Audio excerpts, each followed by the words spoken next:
उत्तर प्रदेश की राजधानी लखनऊ शनिवार 24 जनवरी को सियासी और सांस्कृतिक रंग में नजर आई। राष्ट्र प्रेरणा स्थल पर यूपी महोत्सव का भव्य आगाज हुआ और इस मंच से केंद्रीय गृह मंत्री अमित शाह ने 2027 के विधानसभा चुनाव का शंखनाद कर दिया। 24 से 26 जनवरी तक चलने वाले यूपी दिवस समारोह का उद्घाटन करने लखनऊ पहुंचे अमित शाह का एयरपोर्ट पर मुख्यमंत्री योगी आदित्यनाथ, डिप्टी सीएम केशव प्रसाद मौर्य, ब्रजेश पाठक और बीजेपी प्रदेश अध्यक्ष पंकज चौधरी ने जोरदार स्वागत किया। इसके बाद अमित शाह सीधे राष्ट्र प्रेरणा स्थल पहुंचे, जहां यूपी महोत्सव के उद्घाटन मंच से उन्होंने योगी सरकार के कामकाज की जमकर तारीफ की। अमित शाह ने अपने संबोधन में विपक्ष पर सीधा हमला भी बोला। परिवारवाद और तुष्टीकरण की राजनीति का आरोप लगाते हुए 2027 में एक बार फिर बीजेपी की सरकार बनाने का आह्वान किया। अमित शाह ने साफ संकेत दिए कि 2027 की चुनावी लड़ाई का बिगुल अब बज चुका है। अगला साल चुनाव का साल है। मैं आज उत्तर प्रदेश की जनता को अपील करने के लिए आया हूं।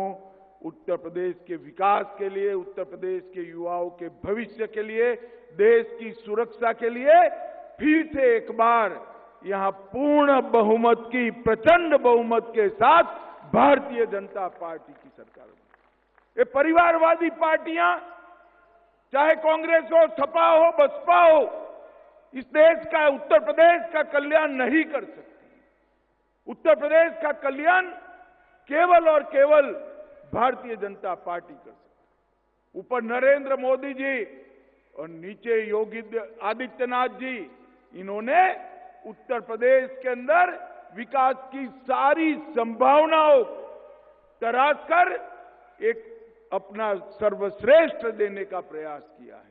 मोदी जी ने पूरे उत्तर प्रदेश को नेशनल हाईवे से बुनने का काम किया। उत्तर प्रदेश में आज सबसे ज्यादा एयरपोर्ट है।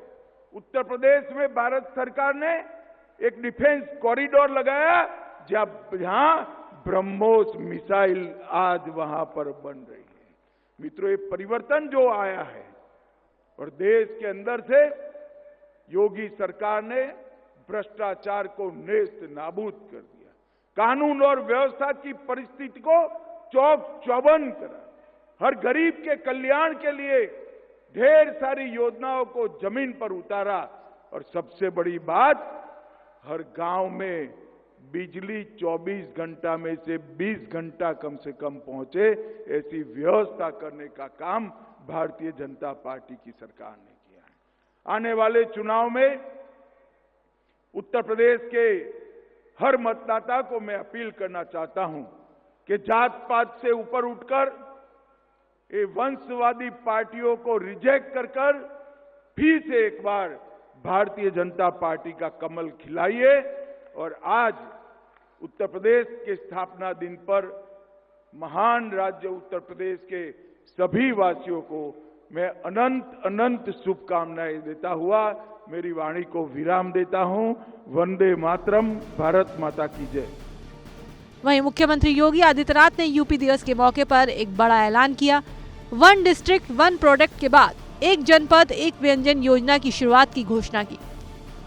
जब 2018 में उत्तर प्रदेश ने पहली बार अपनी स्थापना दिवस के कार्यक्रम को आयोजित किया था, तब प्रदेश के माननीय राज्यपाल के रूप में आदरणीय श्री राम नाईक जी थे और आदरणीय प्रधानमंत्री जी और आदरणीय गृह मंत्री जी उस समय भारतीय जनता पार्टी के राष्ट्रीय अध्यक्ष थे।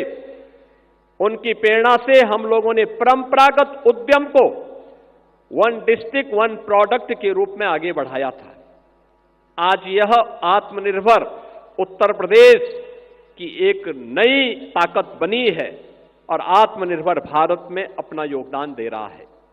और आज हम सब आदरणीय गृह और सहकारिता मंत्री जी के करकमलों से हम लोगों ने अभी 1 डिस्ट्रिक्ट 1 कुजीन, यानी एक जनपद एक व्यंजन, यह योजना आज लागू की है।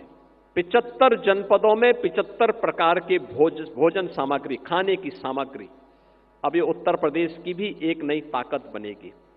अच्छा भोजन, हाइजीन युक्त भोजन, खाद्य सामग्री मिलेगी। मिलेट से बनी हुई, श्री अन्न से बनी हुई सामग्री लोगों को प्राप्त हो सके। स्थानीय उत्पाद को हम लोग जियो टैग कर सकें और फिर इसके माध्यम से उसे वैश्विक पहचान दिला सकें, उसकी पैकेजिंग की, उसकी ब्रांडिंग की और उसकी डिजाइनिंग को, वैश्विक मांग को, देश की मांग के अनुरूप उस प्रकार की प्रोडक्ट को हम यहां से एक्सपोर्ट कर सकें। यह एक अवसर अब हर व्यंजन के लिए भी उत्तर प्रदेश के अंदर प्राप्त होगा। इस योजना के जरिए हर जिले के पारंपरिक स्वाद और पहचान को मिलेगा राष्ट्रीय मंच। यूपी दिवस समारोह अगले 3 दिन तक प्रदेश के सभी 75 जिलों में मनाया जाएगा, जहां सांस्कृतिक कार्यक्रम, भव्य झांकियां और विशेष मेलों का आयोजन होगा। तो यूपी दिवस के मंच से विकास, विरासत और वोट तीनों का संदेश साफ है। 2027 की सियासी लड़ाई अब औपचारिक रूप से शुरू हो चुकी है।